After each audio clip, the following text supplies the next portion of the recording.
আরেকটা ফেসিজমের দিকে আমরা যাচ্ছি।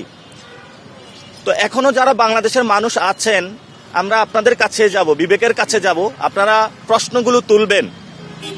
বিএনপি যে ধরনের শোডাউনগুলো দিয়ে যাচ্ছে, ছবির মোহনা দিয়ে যাচ্ছে, আমরা খালেদা জিয়ার প্রতি শ্রদ্ধা রাখি, কিন্তু খালেদা জিয়া শুধু বিএনপির নয়, বাংলাদেশের সকল মানুষের।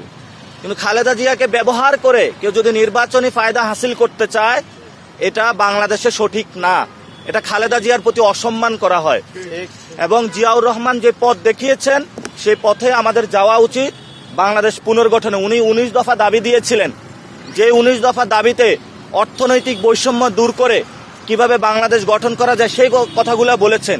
কিন্তু আমরা আজকে যেটা দেখছি, দুঃখজনকভাবে খালেদা জিয়াকে ব্যবহার করে নির্বাচনী ফায়দা নেওয়ার চেষ্টা চলছে। আমরা এটার তীব্র নিন্দা জানাই এবং প্রতিবাদ জানাই। এই জন্য আমরা সকলকে আহ্বান জানাবো, আইন শৃঙ্খলা বাহিনী কোনো দলীয় দাস হবেন না, আজাদির পক্ষে থাকবেন, কারো গোলাম হবেন না। তারেক রহমানের গোলাম হলে আবার বাংলাদেশ থেকে সকল প্রশাসনের মতন আপনাদেরকে বিদায় নিতে হবে। এই জন্য আপনারা যদি গোলাম হতে হয়, জনগণের গোলাম হবেন, তাহলে জীবনের মুক্তি খুঁজে পাবেন।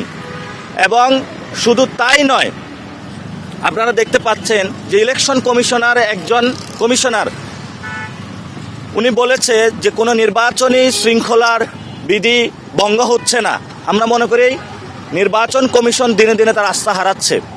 এই জন্য নির্বাচন কমিশনকে জনগণের কাছে জবাবদিহিতামূলক আচরণ করার জন্য আমরা তাদেরকে অনুরোধ জানাচ্ছি।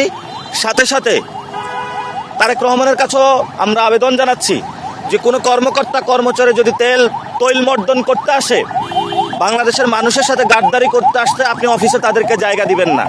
এনএসআইয়ের মতন একটি আমাদের সমৃদ্ধশালী প্রতিষ্ঠানকে যদি দলীয় কাজে ব্যবহার করা হয়, আমরা এটা তীব্র নিন্দা এবং প্রতিবাদ জানাই।